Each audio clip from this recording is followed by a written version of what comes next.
all the banners ready for the topics and stuff?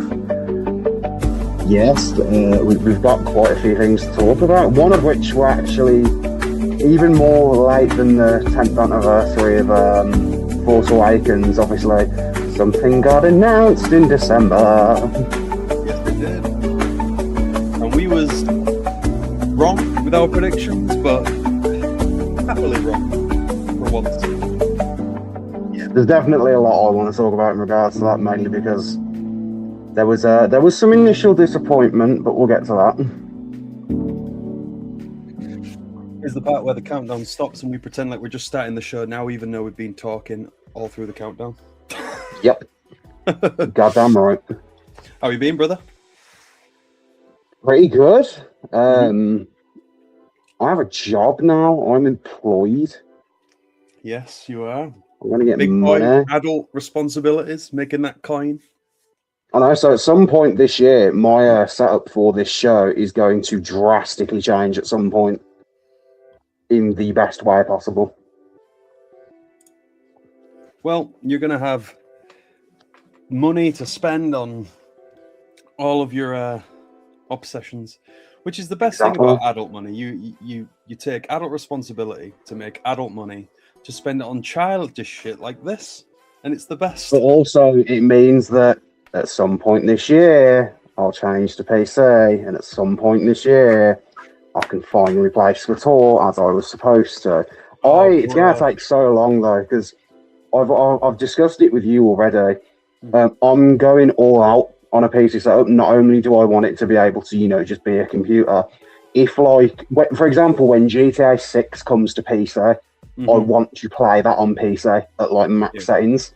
Yeah. So, bare minimum for the PC alone, I'm just going to spend, $2,000.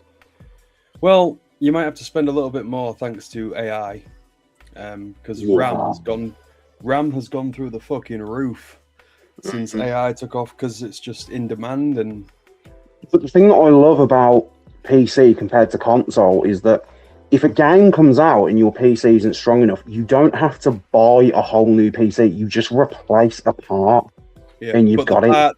The parts are also sometimes more expensive than a full console, so be prepared. Well, yeah, but still, obviously I'll keep my PS5 because obviously Wolverine and Spider-Man 3, but for the most part, I'm not too... for example, when the KOTOR remake comes out, I fully intend to play that on PC, not PS5. Lizzie says hi. Hi, Lizzie. And so does Dark Warrior, the always faithful Dark Warrior.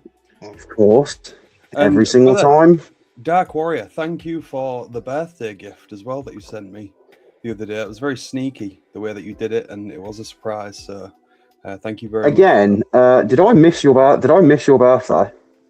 We spoke on my birthday. We speak every day, don't we? So I was going to say, I'm all for birthday. So we've got this on camera, so this will be a wonderful thing to have on the podcast. Happy belated birthday, because I didn't actually say it. It's okay, brother. I'm an adult. I don't care. Yeah, but still. So now, let's get the traumatizing part of the way. You're 30! I am 30. You're an old man! Due to my history and former wrestling career, I think my body hit 30 about 5 years ago, so it's okay. Yeah, but now you can't be like, oh yeah, I'm still in my 20s. Not now, you're not, bitch, you old. I know. I enjoyed that final day in my 20s. I think I said it out loud 5 times that I'm in my 20s, just because I never will be again. There's a weird as the clock sort of got closer to midnight. Did you feel like the Doctor as he was about to regenerate or something? Oh, bro, it's like Tick Tick Boom. You know the song in Tick Tick Boom. It sums it up so perfectly though. It's like this internal panic of shit. I'm never gonna be in my 20s ever again. I'll tell you what, I had some panic once so out of my college class, I was one of the older students, and I remember I turned 20, which felt weird, and then it didn't really hit me until about a month later when I was talking to one of my friends, and I was like, I mean, yeah, but when I was a teenager, and then I sort of stopped and went, oh, that's great. I'm not a teenager anymore. Aging is weird, man. It's really fucking. It really is. It's really good to be back here, man. On the It stream. really is. I've missed this. It's been like a month, I think, or maybe like It has a little over a month. Did you enjoy Christmas? I did. Did you? I did. I really enjoyed it. It was peaceful.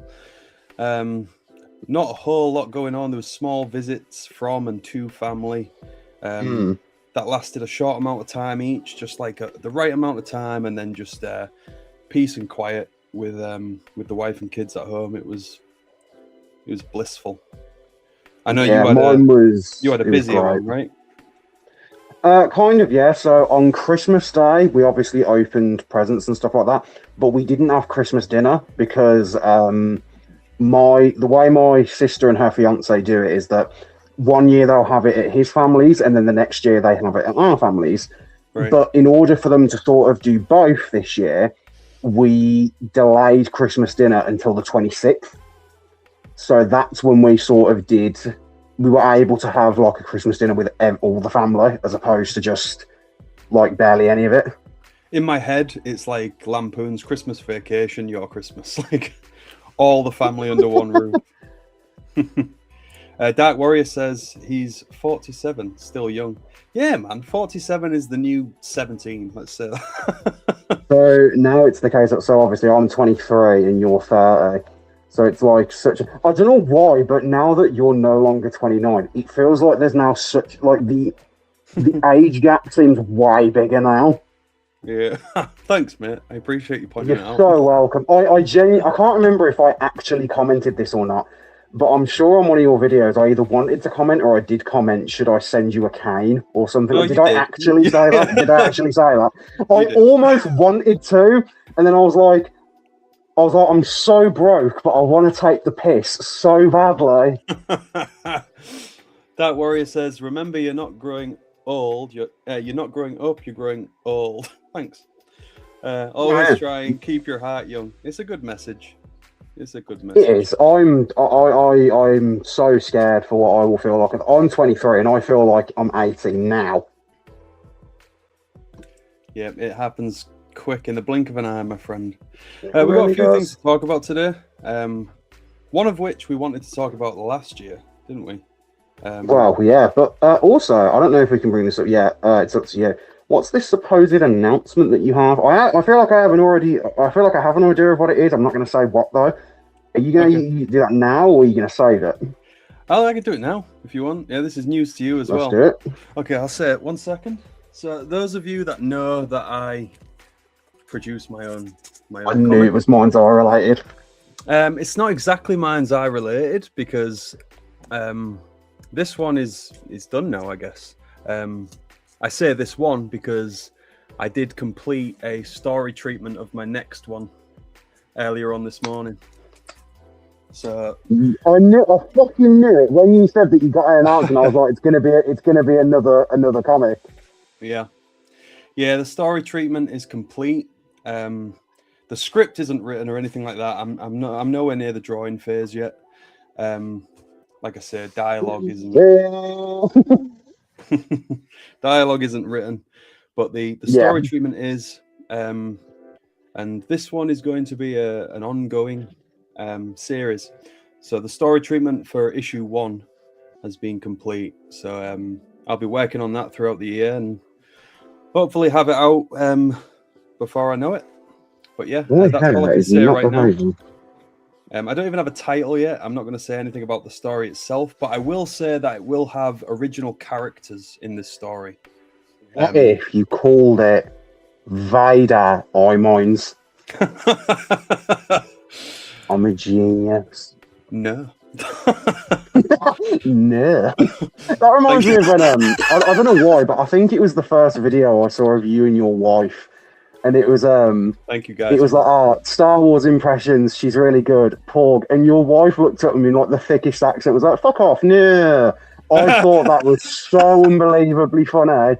I used to have a friend who she was from, oh my god, where was she from? It begins with a P. Preston. She was from Preston. Mm-hmm. And some of the ways she would say things would actually make me laugh because it was just so on point. It was just the accent was so prevalent, and it was just so funny. Well, the Hull accent is a strange one because obviously I'm from Hull, but the accent, certain aspects of it, I can't stand it. So I will actively try and stop myself from saying things certain ways. Like in Hull, a lot of people will say like, "What's the time?" right? And I hate it. So you'll always hear me say time, and I put an emphasis on the I. What's the time? But a lot of people, "What's the time?" I can't stand it. A lot of people say the Birmingham accent is the worst one, and I get where they're coming from, but I think there's two like, I have a Birmingham accent, obviously, but it's not... I don't think it's as Birmingham as a lot of people think. There's so many times that my wife has sent me a clip of someone on TikTok from Birmingham and just puts Rev. Have you ever seen that video of the guy raging to that guy on Xbox voice chat? He's like, "Oh, I'll come down to Smethwick, ask for Danny G, I'll come out my house and I'll break your fucking..." I feel like that's probably what most people... That's probably what most people think of. But the Birmingham accent does annoy me, but it's whenever people do impressions of the Peaky Blinders, they never say fuck, they say fuck. It's like, no one actually... Most Birmingham people don't say fuck. That's not how we say it. In fact, that's how we say it in Hull. Exactly. Yeah. You will get a copy, Dark Warrior. Of course, you'll get one of the first copies, mate. Always appreciate the support, so I try and prioritize you among other people. And thank you, Lizzie, as well, for showing some encouragement there. Lizzie says, "Rev, I can't hear your accent until you rage." Then it's very obvious. Then it's a bit more. I just think of Ozzy Osbourne and yourself. I think of you and Ozzy. If I mumble, there's times where I like mumble if I'm breathing, and I will sound like. And every once in a while, I'll be sat on chat with my friends, and I'll just go, "So it's been in order and taken more bits from," because it's funny. Oh fucking hell, Sharon! So every once in a while, people from Birmingham can sound a bit. It really different because the way Ozzy would talk, aside from the fact that he would mumble, it was like, I don't know. It just sounded very. He sounded English, but not English. He's like, what? Yeah, I think it's because he spent so much time living. That's a fucking hell of an impression, you know. I know, like, the accent's natural, but that's pretty fucking spot on.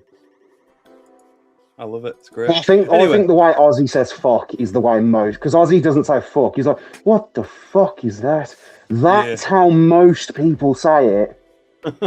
I think Ozzy is probably most people's gateway into even recognizing the Birmingham accent, to be honest. Well, most people can't. It makes me laugh whenever Americans say, "Oh, we have to watch the Osbournes with subtitles." I'm like, "Damn, that's funny."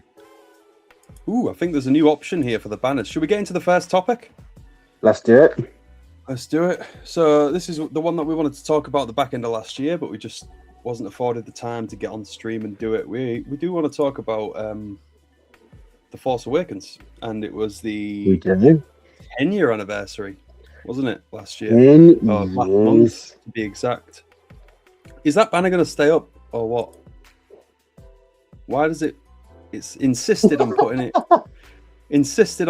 putting it on a timer. What is going on? Broke. I like how you just said, "Oh, there's a new thing with the banners now," and now you've immediately fucked it up. Oh, here we go. I've done it. There we go. Right, we'll edit. If that disappears again, I'm going to piss myself. So yeah, The Force Awakens. What are some of your best memories of the release of the film? I feel like one thing we should do is sort of start off from the beginning as well, was obviously Disney bought Star Wars. Yeah. And then it almost felt like, I don't know if you felt the same, maybe it was because obviously I was a little kid when this happened and didn't really look it up on the internet. It felt like Disney bought Star Wars and then it was radio silence for years, because they bought it in 2015. Force Awakens didn't come out till the end of 2015. So to me, it always felt... 2012, didn't they?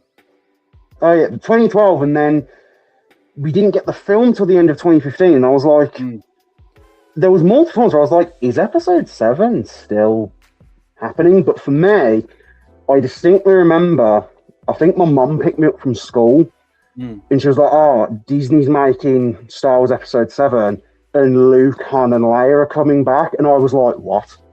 I was like, "What do you mean Luke, Han, and Leia are coming back?" Wait a minute, you was 13? When Disney bought Star Wars, I was 9. I was 9 when Disney bought Star Wars. That is wild.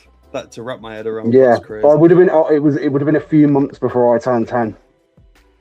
And then when the movie came out, I was 13. Bro, when The Force Awakens came out, I was already with my now wife. Yes, yeah, you would have been. Shit. Which is crazy to think that there's what? There's a little like 11-year-old, 12-year-old Rev just running around pretending to be fucking Darth Vader, and little do I know that that little kid's going to be my co-host on a podcast. You would have walked past, looked in the room, and just seen the most annoying little kid and gone, "Oh fuck, he's annoying. I hope I never have to talk to him again." I'll tell you what though, this shows how dumb I was as a kid, and it's something that's quite funny to look back on. I remember, I can't remember which trailer it was. I think it was the first, because the first teaser trailer we got, it was a couple of random shots, the cross guard, and then the Falcon. And then I think the first proper trailer we got was shots of the actual characters. Yeah, and I think Chewie one of the few shots. Yeah, Chewie, we're home.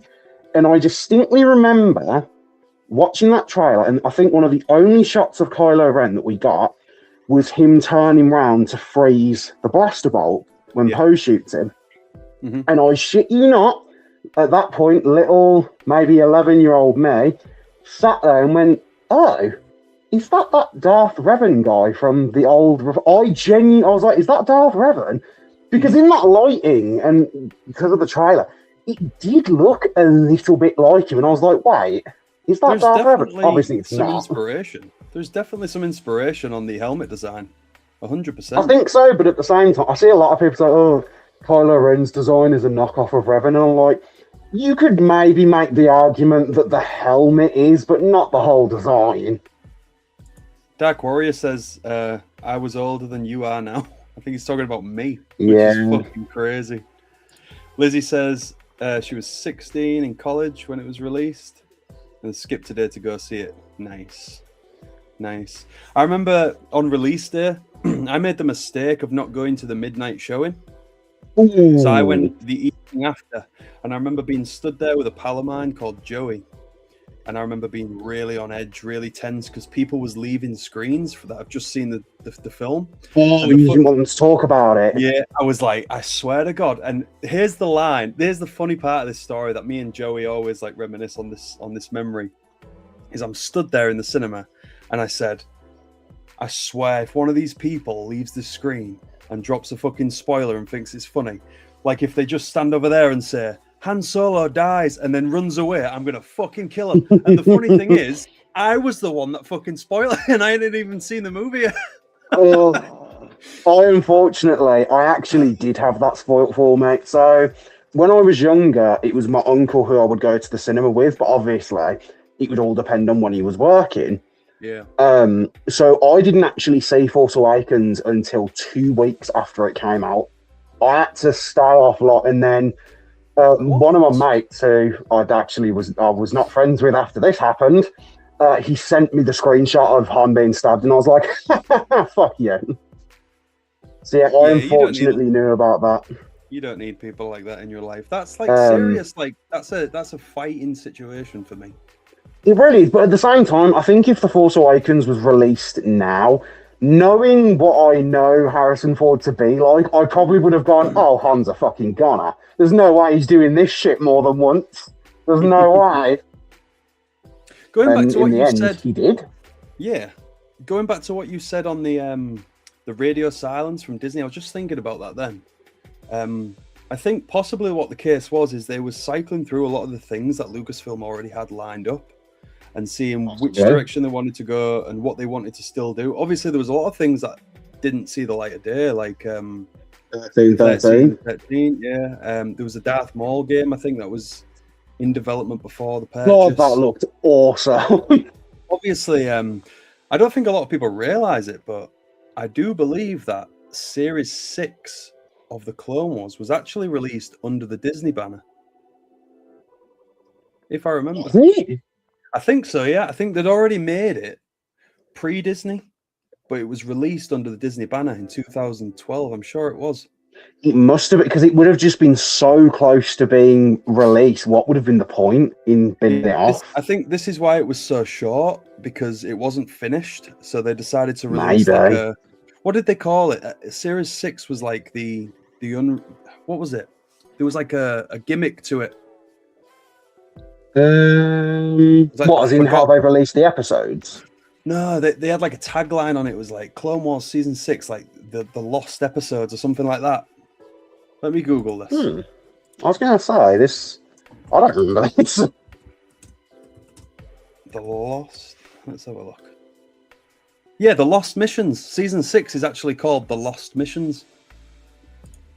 Let me... I'll share my screen right now. And this is because, like, it was half made during the purchase, and then... One second, let me pull it up and I'll share my screen here. I actually want to talk more about that Darth Maul game as well, because I have a wider point to make about that game. Yeah. Share screen. There you go. Share. You should be able to see that now, right? Nope. Cool. Love that. There we go. It's loaded. So oh. Yeah, The Lost Missions. I'm having to really squint in order to see that. Yeah, so the black like stamp underneath says The Lost Missions. So yeah. And then obviously the whole Save Clone Wars thing was a thing. Yeah. And then it got announced. And when they came back to make a new season, that was the first season made by Disney's Lucasfilm. Well, I mean, it was the only season of Clone Wars made by Disney. Because then obviously it was the final one. Yeah, indeed. What was you going to say about the Darth Maul game? I've made this point before, maybe in past episodes, and I make it on TikTok all the time. I really miss the days when Lucasfilm would be like, oh yeah, Darth Maul game, let's do that. Even though it's a character that doesn't need a video game, and it's a dark side villain character, just do it. Who cares? I really wish that Disney would approach games and shows and films the same way that the books are sometimes approached, where it's like gone are the days where you had a whole trilogy where Darth Bane was the main character. Yeah. And it's kind of like the Darth Maul game, bring it back somehow, just bring it back and do it again. Because why not? It would be cool. No reason. I think Visions explored the realms of being able to do things separate from canon and like new content separate from canon, and it works. A lot of people like Visions. Something with the Lego shit. Exactly, yeah, exactly. I think there's definitely something there to just make a fun project that's not so tied by the restricts of canon. And even a Darth Maul game can still work in canon. That Warrior says the last episode of the Clone Wars is epic, emotional. Very, man. Very. One of the best episodes in the series. I know Rev, you're not the biggest fan of the Clone Wars, which is I do like the last. I like the last. I do quite like the because I love Order 66 in general. I do think it's done. Even though I've got many critiques of it, a lot of it is probably down to the fact that John Williams is a god. It's probably down to that. But I do love the scene where Order 66 happens and Rex is like, says to Ahsoka, he's like, go and find Anakin now.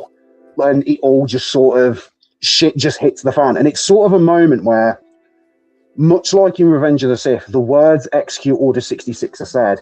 And then immediately, it's done. Shit has hit the fan. That's why I think the best representation of Order 66 is Fallen Order. Because you're playing through that moment. And it would be fucking terrifying. And I think the reason it works as well as it does in Fallen Order is because not only are you playing it, you've gotten to know this character over the last 8 hours or so.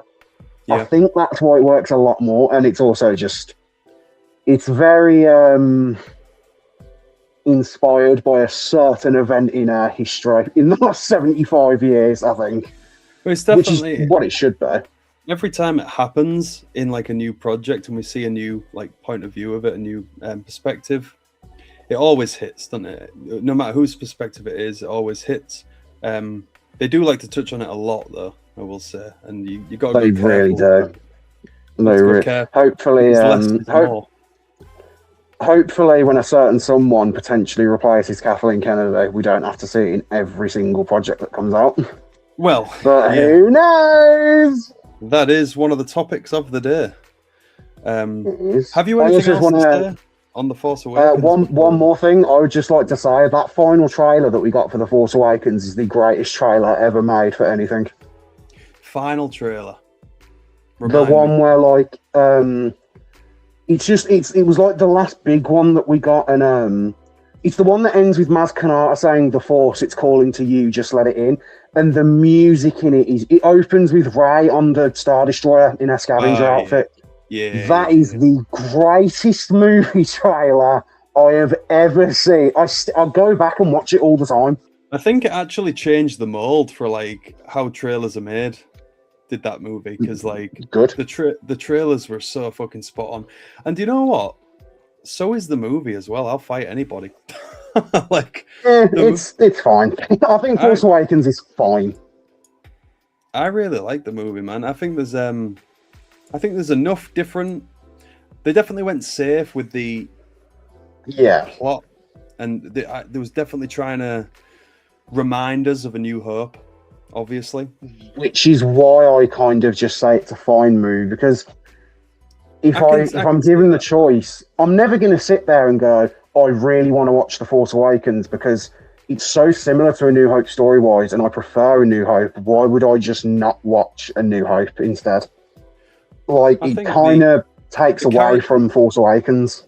The characters, to me, provide enough separation from A New Hope, and of course, it's a beautiful movie as well. Like, it's a beautiful looking film, and it's really well made. Obviously, it was shot on celluloid, and there's a lot of practical effects and everything like that. I just think it's obviously. I know how much you love the GoPro shots on ships as well in combat. They were really good. Yeah, great. Yeah, loved them. Your favorite thing ever. That was class. That looked great. Right. So, second topic of the day. If you're ready to move on, Rev. I am. Let me just turn the timer off the banner 1 second. Fucking hell. Oh God, I'm out of practice. Give me a break. Right, well, Kathy, bye-bye. He's turned 30 and he's turned senile as well. It's happening Jesus already. Christ, no, because that's what the wife says. But she's older than me, so, you know. That is true, actually. Right, so, do you actually know if this is legitimate or a rumour? Because I do not. The thing is, I don't think it was officially confirmed, which instantly makes me go, this isn't happening. There's three things, there's three headlines that get floated around about Star Wars every single fucking year, and this is it. It's one, Kathleen is leaving and Dave is replacing her. Two, it's that we're getting a Star Wars horror movie or horror show.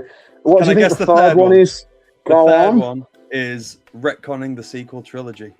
No, the third one that we always get is that apparently Disney's going to do a Knights of the Old Republic movie. Every single year, like clockwork, we get those three headlines, and it's because of this. I think it will probably happen eventually, sure, but I think Kathleen's going to stay in as long as... I genuinely think that woman won't retire. I mean, I really don't think she will.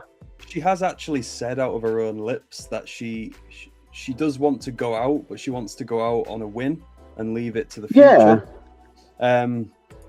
That win was probably Andor season 2 or Andor as a whole, to be fair. But I think she wants a win in the theaters. Yeah, absolutely. Which, if Mandalorian and Grogu is that, which it could be, maybe she will exit. I will say that this is the only time where I have seen a rumor that Dave will replace her.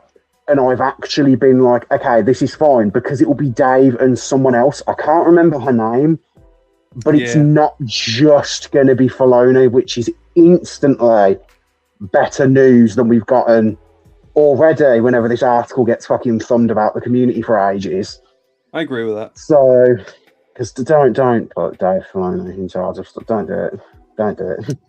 Yeah, he's definitely set in his ways, and for now at least, he's very new to live action work in general, and I think like he's maybe not one-dimensional, because he does have a bit more than that about him, but he's maybe two-dimensional, if that makes sense. I don't think way too focused on. Everyone always says, "Oh," and I know this was Lucas's idea pretty much, but everyone is way too focused on. He's the next George Lucas. He's the successor to George Lucas. In my opinion, that's a bad thing. Lizzie has a good question another. Here, Lizzie has a good question here, actually. As someone who stays away from the hater side of Star Wars, why is Kathleen not liked? Because she's a woman, and everyone thinks that being the CEO of a company means that you write and direct every project, because those people are idiots. Yes, we have spoke about this before, haven't we? And it really does just come down to a lot of people, as Star Wars fans do a lot of the time, just repeating what they've heard other people say, and that's how hate spreads. They don't realize that they're actually dealing with a very experienced movie producer that has produced some people of the will most unironically popular sit there movies and of all say, time. Exactly. People will say, "Oh, Kathleen Kennedy's had such a dead career." She produced Jurassic fucking Park and E.T. Yeah, I think. Did she do E.T.? Yeah, I think she did. I'm pretty sure she did. Yeah. Well, she's had an incredible career, and she's also had a relationship with George. Let's not forget here that she was picked by George himself to take Lucasfilm into the future. I always say this to people.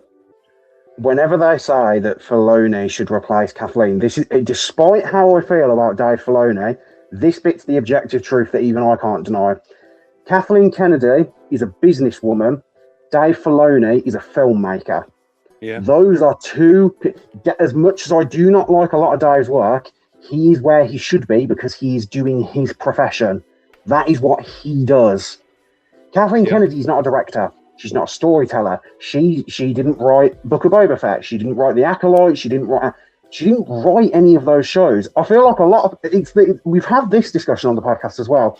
It's if something Star Wars is bad, it's Kathleen Kennedy. If something Star Wars is good, it's Dave Filoni. No, that's not how it works. That's not how it works. That was going to be my next point. That is, and I feel like that's exactly right as well. If it's Kathy that gets the blame for everything that people don't like. She's the scapegoat. Yeah, she if she's responsible for everything you don't like, you must realize that she's also responsible for everything you do like. That you love. So you could make a list of things that she's done within Lucasfilm, and that list could be the Jedi Fallen Order games. I know, obviously, like, this is the thing, like, she won't get mentioned in that because they don't see that as something To be fair, I probably wouldn't give her credit for video games, but only because that's not really her department. So I think she can get like an executive. She can get like an executive producer credit, but even then, that's not. Whereas with a lot of the shows, she's like because she's the CEO of Lucasfilm specifically. She's more involved on that because, again, despite what people think, money for movies and managing of movies and TV shows doesn't just fucking come out of thin air. Yeah. Well, let's say other popular things then. So if we say Andor, Rogue One, and Tales of the Jedi, she was responsible for all of those too, as well as the ones that you don't like, such as like The Acolyte, Kenobi, and fucking whatever else you don't like, Book of Boba Fett. She's responsible for anything that gets greenlit. She takes it to the guys in the suits. Like, I just don't know if people know what they're talking about. People always say, "Oh, Kathleen Kennedy is going to make Revan a gay black man." It's like, Kathleen Kennedy probably doesn't even fucking know who Revan is. And you know what? She doesn't need to. That's not her job. Also, she's not meant to know that.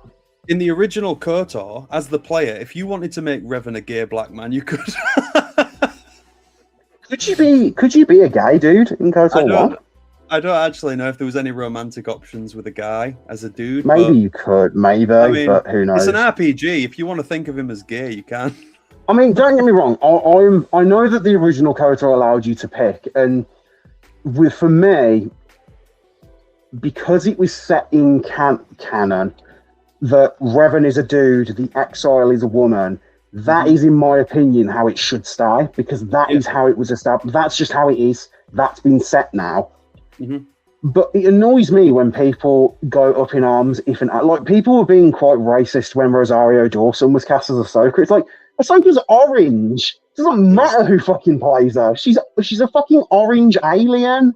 That's the thing, isn't it? I care about if the actor can look like the character. That's all I care about. I don't give a fuck about the actor's background, nationality, race, any of that.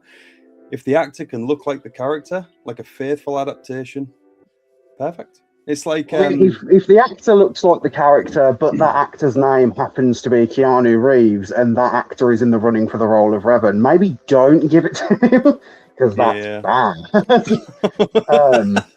I do think it's funny how people they only ever use looks to justify a casting choice. And it's like, no, it needs to be more than that.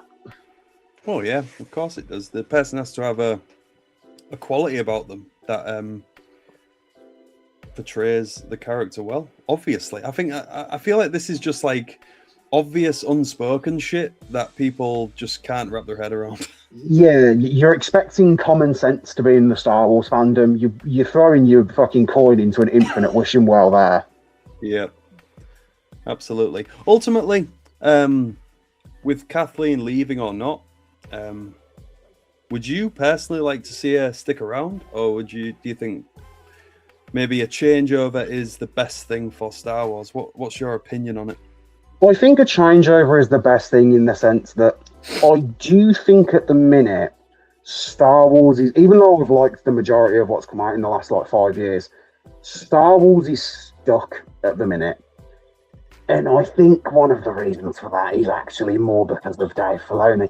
But I think overall the series has sort of hit a bit of a wall, and it does kind of feel like they're not. It feels like they're sort of throwing stuff at the wall and just being like, okay, let's do that. Stop announcing all these projects that aren't coming. Remember when Kathleen announced that big slate of stuff on the stage? I fucking hate Where is most of that? Where's the Lando movie / show? Where is that? It's gone. It's dead. Yeah, well, she actually pissed me off with something that she said about that, where she sort of blamed it on Donald Glover. Did you not see this? She was basically like, oh, well, when Donald Glover can get his schedule free, he can get to work on it.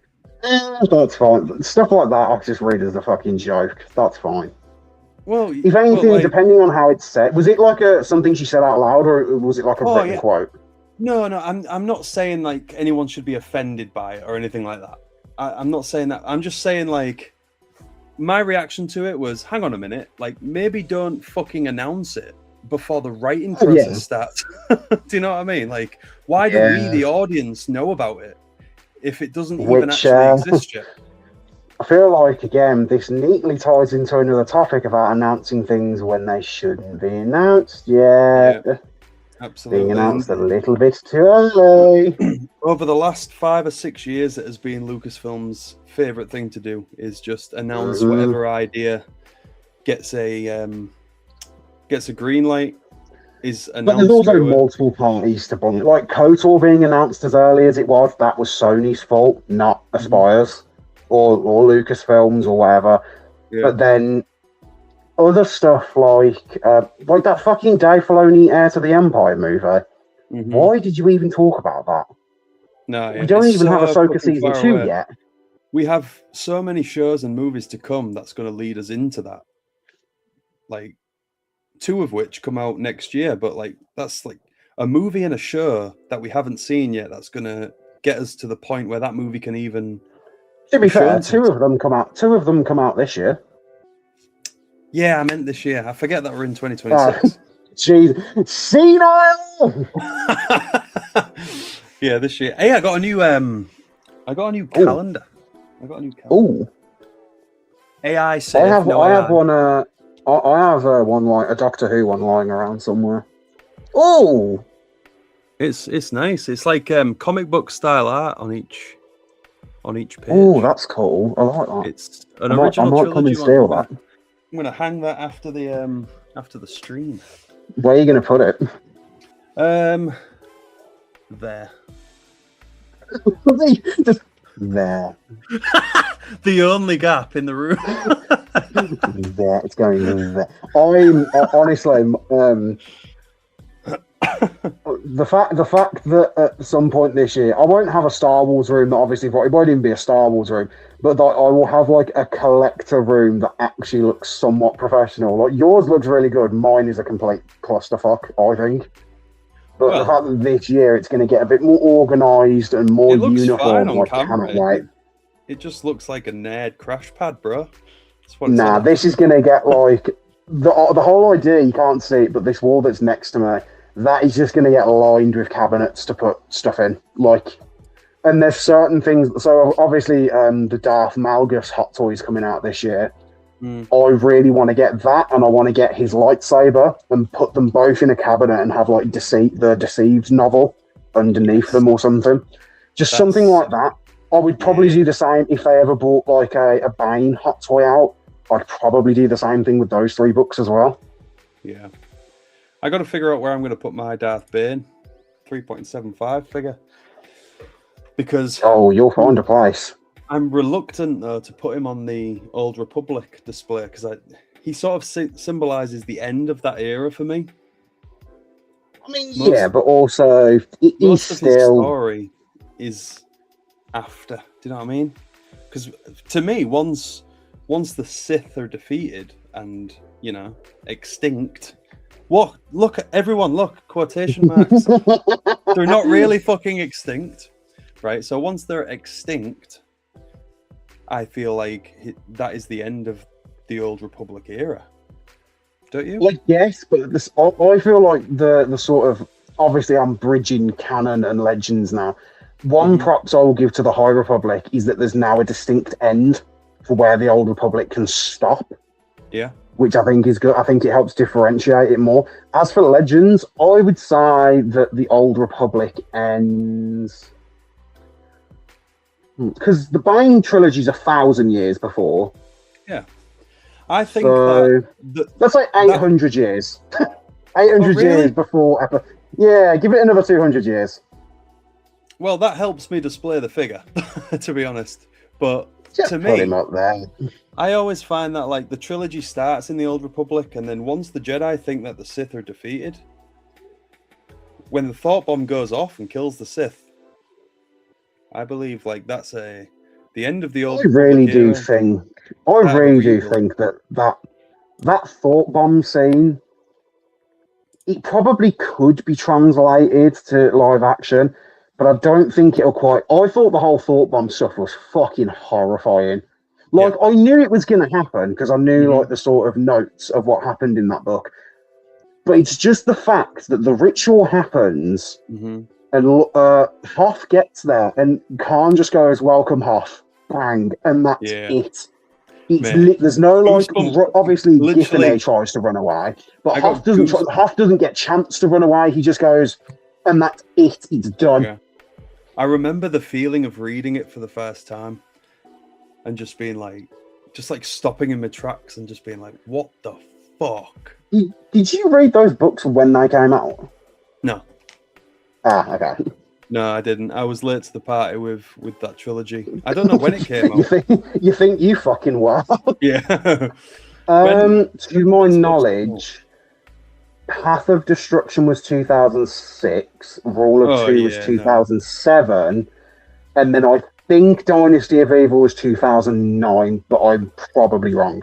So I was reading comic books to death at that age, but I hadn't really ventured into Star Wars novels. I had this thing in my head that all of the comics was adaptations of the novels. Obviously, that's wrong. But as a kid, I was like, I'll read them in comic form. So like, because the Force Unleashed did the same thing. Yeah, and there was a lot of stories as well that was like Splinter of the Mind's Eye had a comic book adaptation, like Heir to the Empire did and stuff like that, and Shadows of the Empire even. So I was just like, these are like comic versions. I've just had a thought. Speaking of Star Wars books, obviously I don't know when this will happen, but hold on. It's nearly time. It's nearly time.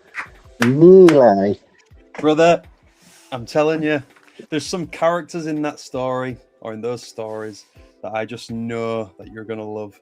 I can't wait. It feels kind of nice to be going back to, because obviously I sort of took a break from Star Wars books to read the first books of the Horus Heresy. For those who don't know, that's Warhammer, and then I read The Exorcist as well, which, by the way, fucking fantastic book.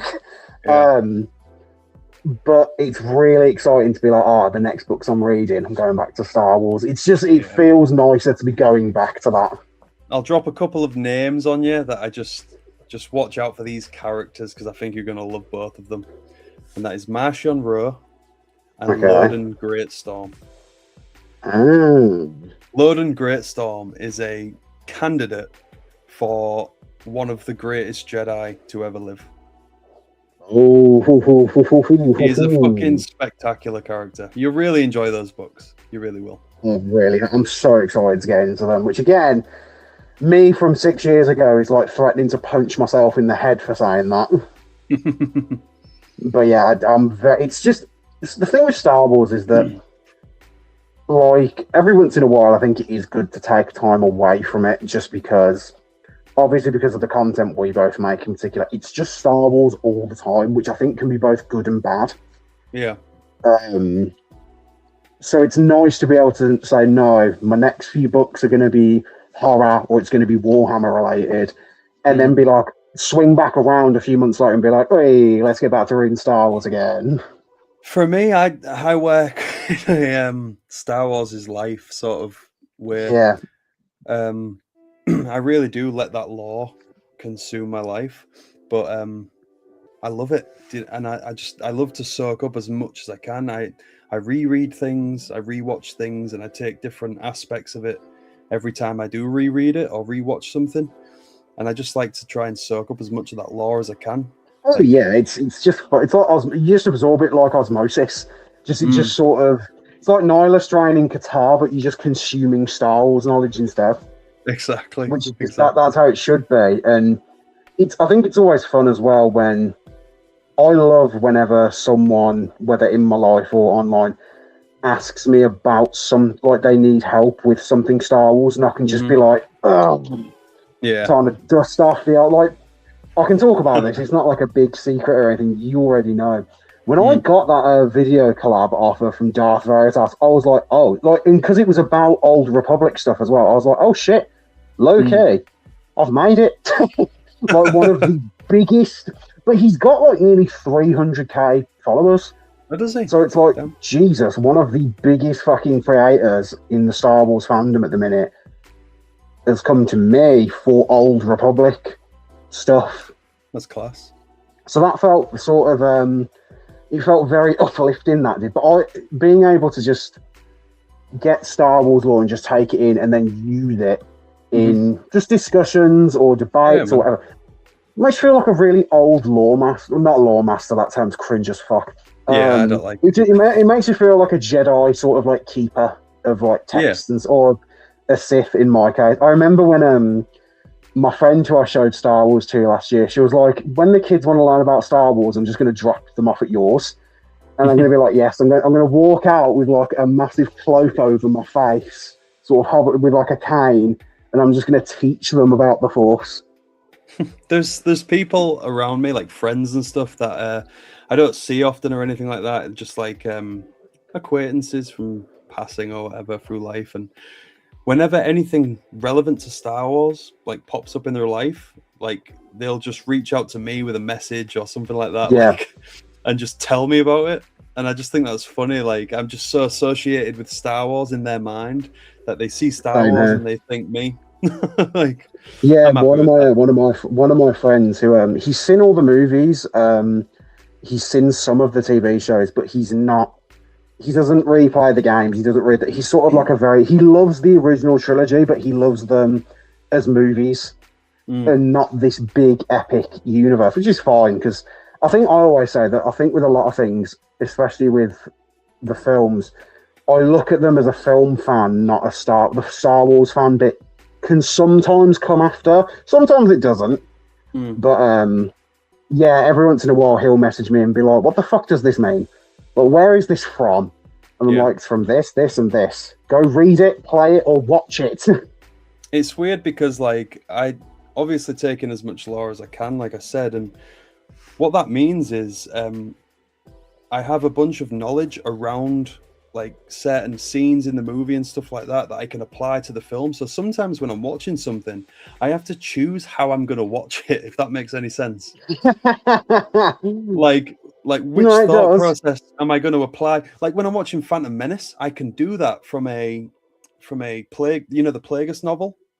Yeah. I can watch Phantom Menace from that perspective, or I can forget about that for the sake of this viewing and focus on like the movie story, if that makes Oh sense. no, I can't do that now. Like when I last rewatched Phantom Menace, and it was the scene where it's like, "At last we will have revenge." In the And you back know of he's my right head, there, I bro. was like, Plagueis is watching them with binoculars or something.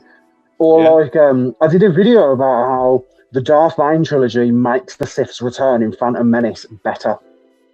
It feels like more of a big deal because you know what happened 1,000 years ago when they went extinct. Yeah. Even though they're in the fucking movie and we're supposed to know that they're not.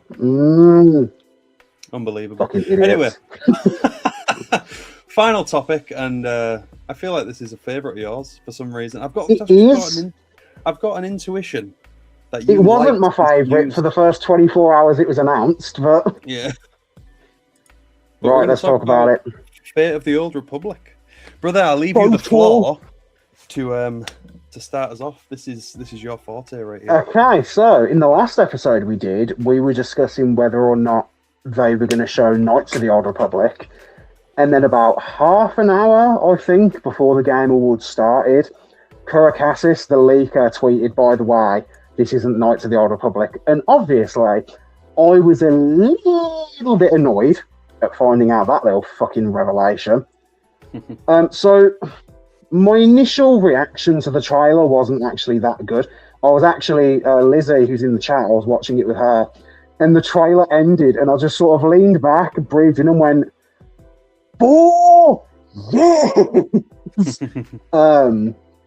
But admittedly, I got excited as well because I was watching it, and I was like, "Is this Starfield or No Man's?" Actually, I thought it was that. It's the upcoming Naughty Dog game, Intergalactic Prophet or something.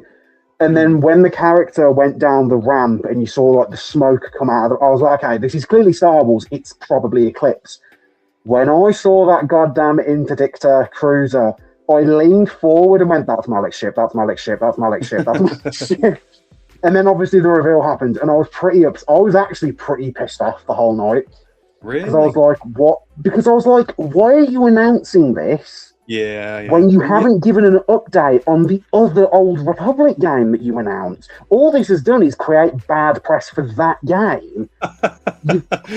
Lizzie says, "Oh, the Game Awards was a stressful night." She also says, my god! I was genuinely fearful for Rev's health that night.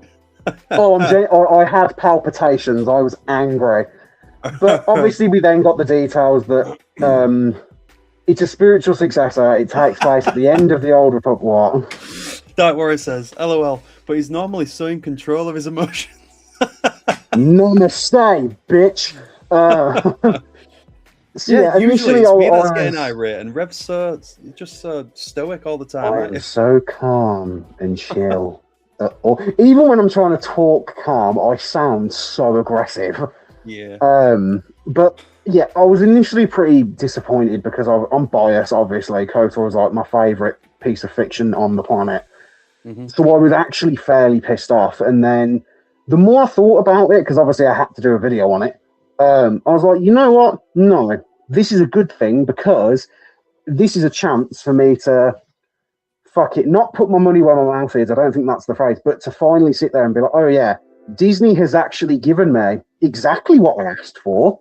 Because for years now, I've been saying, do Old Republic stuff with new characters and new aspects of it, and that's what they're giving me. So I can't sit there and be mad about that. I get it, being led by Casey Hudson.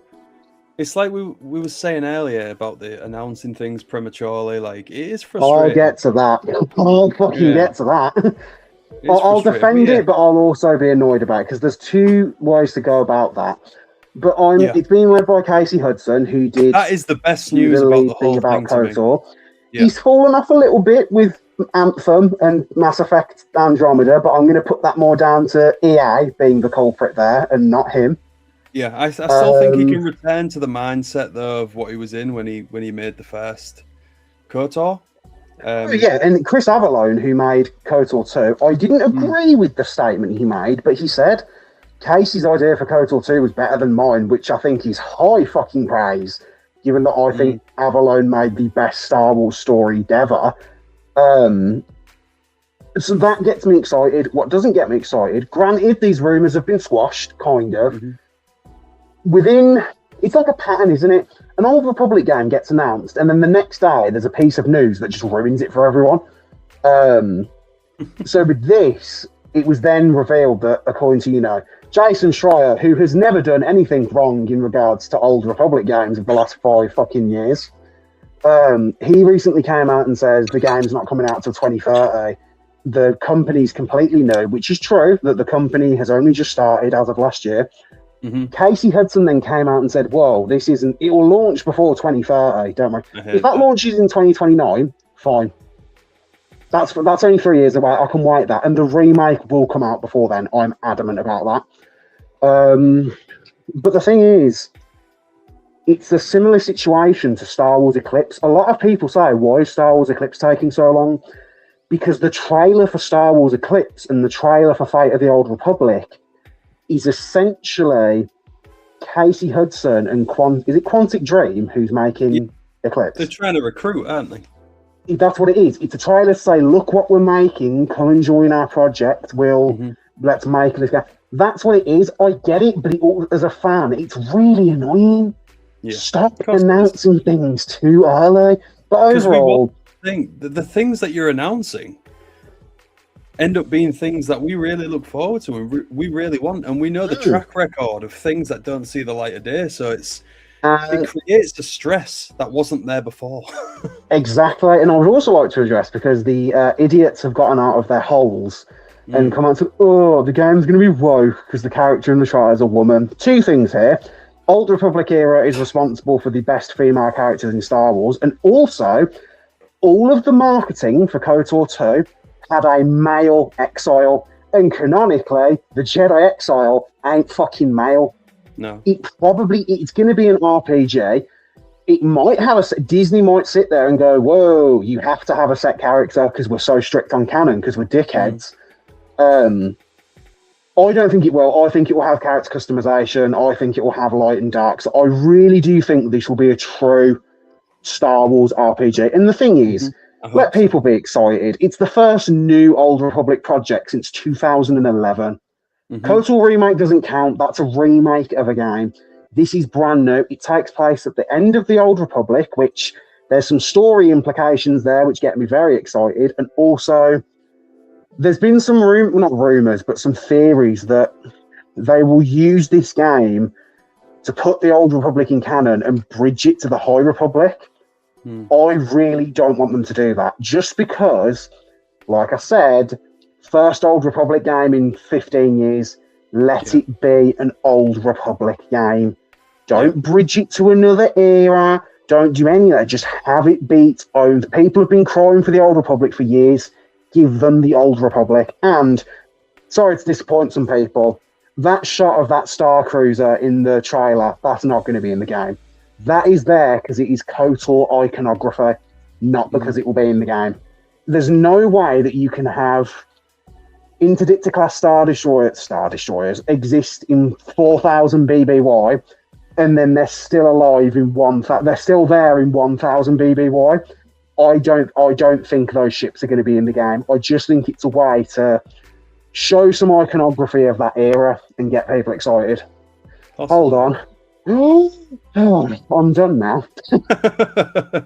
Another question I have for you is, do you think that in the realms of Old Republic continuity, do you think that this will be set in between the KOTOR games and SWTOR? Or do you think that this is going to be after SWTOR? So after this is going to be, or everyone who's saying they're excited to see Malgus and Revan and Tatil, this is going to take place in, I think, 1000 BBY, because they've specifically said it's at the end of the Old Republic, meaning which is ironically any of them characters. That was exactly what we was talking about earlier. It was, and I exactly personally think personally. It is right. This would be kind of stupid, but at the same time, maybe not. If somehow this game links or takes inspiration with the Brotherhood of Darkness and the Army of Light on Rusan, the worst era of Sith, by the way. Oh, easily. I think this could be one of the best Star Wars games ever if they stick that landing. If that's what they're going to do, Bane might not even be... In fact, if it's at the end of the Old Republic, we don't know what that means in canon. If it's bridging to the High Republic, that could mean Bane's long dead by that point for all we fucking know. Yeah. We're just going to have to wait and see. When I hear the words Brotherhood of Darkness spoken... Lord Khan he almost ruined the legacy of the Sith completely. And Cordis was my least stopped it completely in its tracks forever. I hated Cordis. Cordis was just a little worm. I thought I hated him. I loved the fact that, and he proves that he's a little spineless little shit, because he tries to become Bane's apprentice and Bane just kills him. Yeah. But the only one that I liked was Kassim. Khan had the authority to shape that empire, if you can call it that, into what it needed to be, what he wanted it to be, and that's what he shaped it into. The worst Sith of all time. It's all right, though, because all that does is give Bane more aura, so it's completely fine by me. And that's what the character is designed to do. Some of the moments, I think I had to stop reading and take a sec because I thought it was so cool. It's just that scene where he leaves to go to Lehon, and they're saying, come meet Lord Khan, and they call him Bane, and he just goes, it's Darth Bane, and he leaves.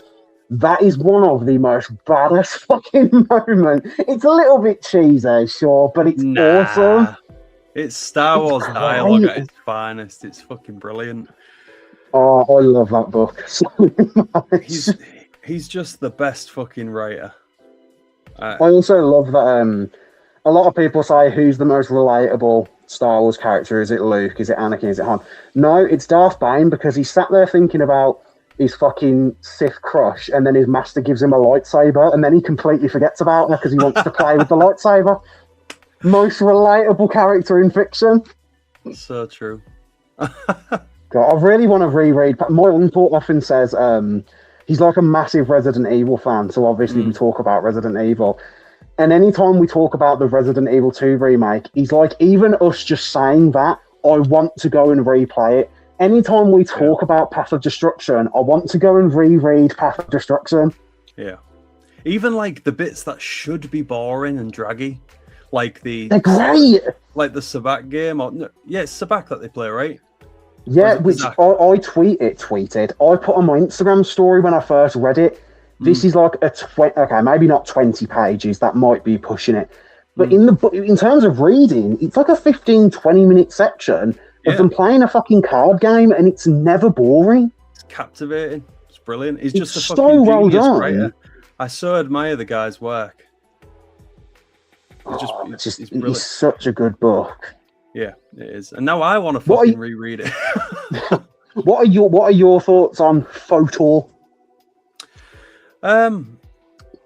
Very similar to yours. In terms of the announcement of it before any further news, official news on the KOTOR remake, just seems to add to the list of things that we're waiting on. And when you're waiting on things, it's especially waiting for Lucasfilm to release something. It's never good because of the track record. But as far as the story was more positive than mine, though. You saw the announcement in the morning. You reacted pretty positively straight away, and I think I said to you, I was like, I don't know if I should be excited or not. I don't know how to feel. I'm excited just to that it's on the cards that they're working on that we're going to be able to go back to that world in a AAA, modern day capacity. As for the story, I'm wide open for what I want. I don't necessarily have anything in mind that I want specifically from the story. I just want it to be a good, well-written story. I don't want it to be... That's really all that matters.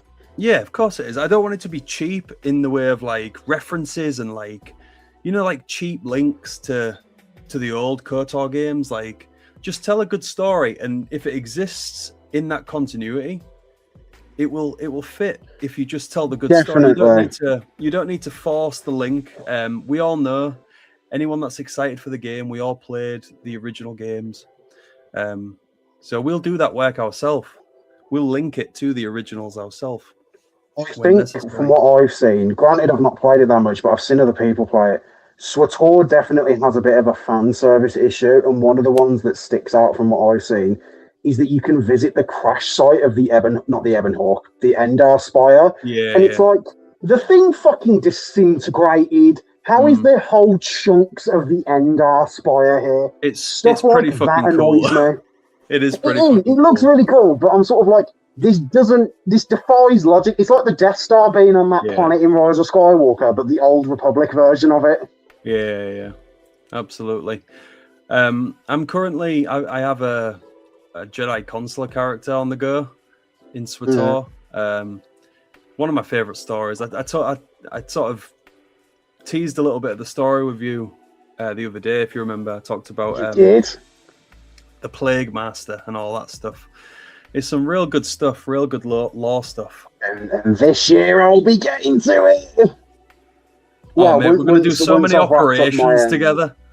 Once I've wrapped up my story with my Sith Inquisitor, because I think that's who I picked on my first go around. Yeah. Orange, dark orange lightsaber. So I learned this the other day, actually, that apparently a common opinion for best story out of the 8 in SWTOR is Imperial Agent, which is a weird one considering the game is designed for you to be a Jedi and a Sith, really. But yeah, it's definitely more pushed, isn't it? Yeah, of course it is. But yeah, well, the game was going to be more in depth.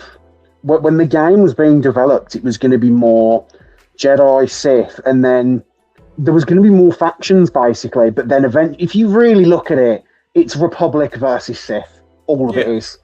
It was meant to be way deeper than that. It was going to be. It was meant to be a lot different. When you're a bounty hunter and you can join the Mandalorians and stuff like that, and you're still like, home base is still like the Imperial fleet. It is very rooted in Empire versus Republic. There's a class in SWTOR, isn't there, called Jedi Sage or something, unless they've renamed it. It's not a class, but it might be like a style, like a... Because there's different You know what that was originally going to be called? No. In the beta, that was called Jedi Wizard, and fans lost their fucking mind and demand. BioWare put out like a poll of a list saying, okay, which one do you want then? And Sage was the one that got picked. Are you sure they didn't write polite letters? Star Wars fans don't lose their mind. I'm sure they sat there in their checkered suit and got a feather pen and they wrote an eloquent letter all in cursive. They sealed it with a nice little wax stamp. Obviously. And then they proceeded to lace it in anthrax and send it to BioWare. Of course they did, like the classy virgins that they are. Exactly.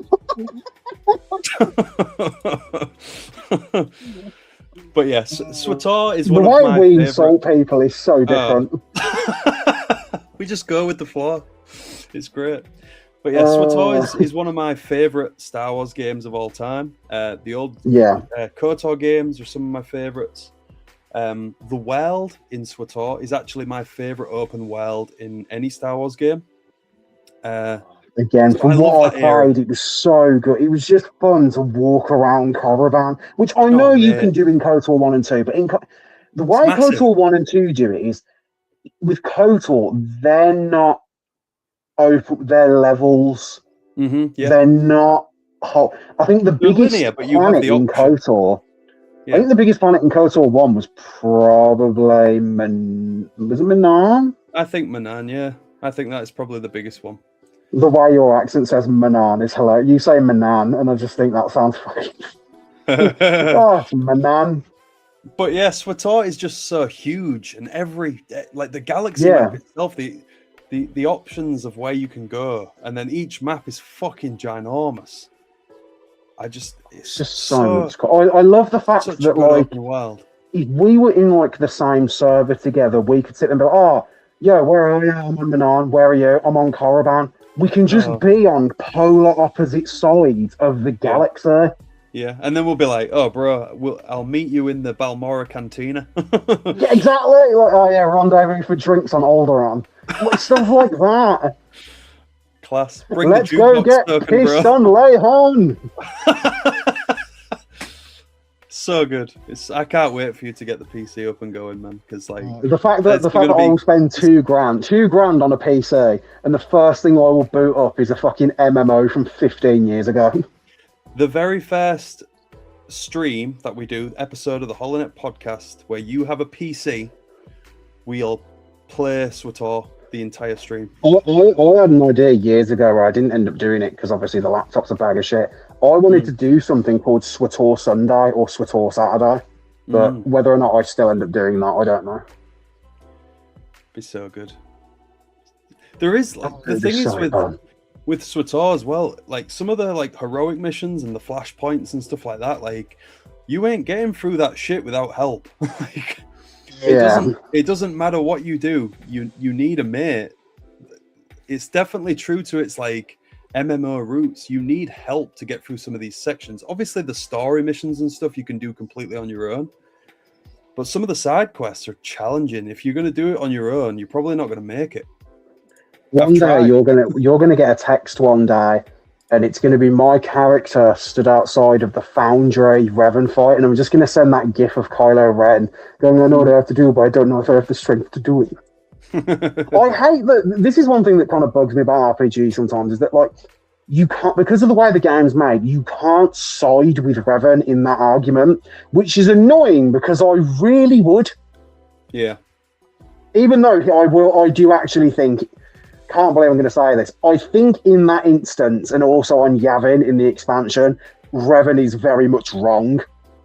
He's not, especially on Yavin, but on in the Foundry as well. I'm like, yeah, you're going to kill billions of people, but at the end of the day, you don't need to do that to kill the Emperor. There is probably another way to do it. Everybody on all sides know he's in the wrong. Like. The Empire, the Republic, they all know he's in the wrong. I mean, in the game, you can become a Revanite. I don't know if you know that. It's not the same. You can, like... I want to actually work with him. Yeah, it would be cool. Oh, well. But I know a lot of people hate how that game portrayed Revan. I don't. Nah, I think it's good. I think it definitely added layers to the character. And I love the novel as well. A lot of people don't like the novel, but I absolutely love that book. I love the novel for everything except what it does with the Jedi Exile. I hate that's what they did there. I won't spoil it for those who haven't read it. It's pretty disrespectful, I thought. I remember being very surprised the first time I read that book.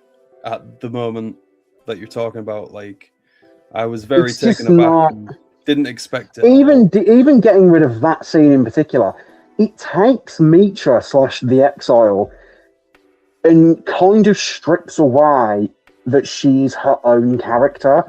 I always thought that in the book, she's there to be Revan's follower. She's there to be like Revan's sidekick. And I'm like, no, Malik was Revan's sidekick, not the Exile. The Exile is her own character, and she's a great character. She is a great character. Yeah, you can't demote her to a Revan side character. Yeah. She's such a good character on her own, despite her involvement in Revan's story. I agree there. But at the end of the day, what are you going to do? What are you going to do? I mean, we're talking about decade-old stories. And yeah, we're talking about a 15-year-old book. I don't think anything in it's going to change. Nah, I think the time for that passed about 15 years ago. Yeah. But perfectly imperfect as Star Wars always is. Pretty much. So yeah, FOTOR, I'm now more excited for it than I was. Just to go back to what we were originally supposed to talk about, I am way more excited than I was. I am still adamant that KOTOR will come out first, because people need to remember, KOTOR has been in development for 4 years. FOTOR has only just entered development. So we're going to be waiting a while. We very well could get a KOTOR 2 remake before FOTOR. It's very which I think would be genius. Also, I just want to clear something up. Fate of the Old Republic is not KOTOR 3. The same way that the Old Republic MMO is not KOTOR 3. Mm-hmm. It's a spiritual successor, is what they're calling it. Exactly. So basically, it goes on to what I was saying earlier about like those connections. They don't have to be so like in your face. They can be more nuanced than people want sometimes. Because I think simple-minded people need simple-minded connections. Do you know what I mean? They need the fan service. Like, don't have a scene where we find the mask of Revan in a cave somewhere. Don't have something. If they, you know what they should do? If they want to have some nice KOTOR fan service, you know what you should be able to find somewhere? In a cave, maybe. Let people find the Heart of the Guardian lightsaber crystal again. Yes. That would be good fan service. I'm going to go on record now and say that you have just called something that will be in the game. Oh, that the Heart of the Guardian might be in it? Yeah. I fucking hope so, man, because next to purple as a lightsaber colour, that sort of dark orange, reddish orange is my second favourite. Yeah. Well, we see it in a so cool. We see that colour. Kind of, but it's Shin and but it's not quite the same. It's light. It's close. Yeah, it's close, but it's not quite the same thing. Mm. Like in the daylight, Balin's lightsaber looks like it's got like a white, because the way lightsabers are, it's white and then the colour. The Heart of the Guardian is like orange and then a red outline. Yeah. It just looks so much fucking cooler. Right, bro. My eldest is about to come home from school, so I think we've run out of time. But I think we have indeed. I love this. I love this time for the podcast. This really worked for me. Don't know about you. This was great. I was very lucky in that I was able to say, I can't work, because I'm part-time, but obviously I can be given extra hours, so I'm contracted to work 16 hours. Mm-hmm. But if I can sit there and go, I can't do that day, but it was just the fact that I had changed, because originally you said Wednesday, but I'd already changed it to today. And I was like, I can't change it back. For those watching, whether you're live now or on the backlog, the day will shift around a little bit. Obviously, this is not mine or Rev's full-time deal. We have jobs as well, and we have lives, believe it or not. But you do. Yeah, we'll discuss week to week about when these shows can go on, and we'll always announce them beforehand. Absolutely. So you'll know the deal. But yeah, the times and days will shift around, but hopefully everyone will work with us and be patient with us in that regard. Yeah, and obviously, no matter what, obviously more so because obviously you've got a wife and kids. Sometimes episodes get cancelled. That's just the way it is. Yeah, it is. I mean, life does dictate many things, but we'll always make it work, brother. This was episode 6, and I've really enjoyed it. A good episode. I agree. I'm excited for the next one. God knows what we're going to talk about in 2 weeks' time, because I don't think anything big enough will happen. Oh, that might be a quote that might bite you. Hopefully, maybe in the next 2 weeks we get some juicy information about something, but we will see. Well, you'd hope. You'd hope. Yeah. Right, bro. If you've got nothing else to say, we'll leave it there. I agree. I'm all out. Yep. Thank you all for joining. We'll see you on the next one. It'll be episode 7. May the force be with you all. Bye, people.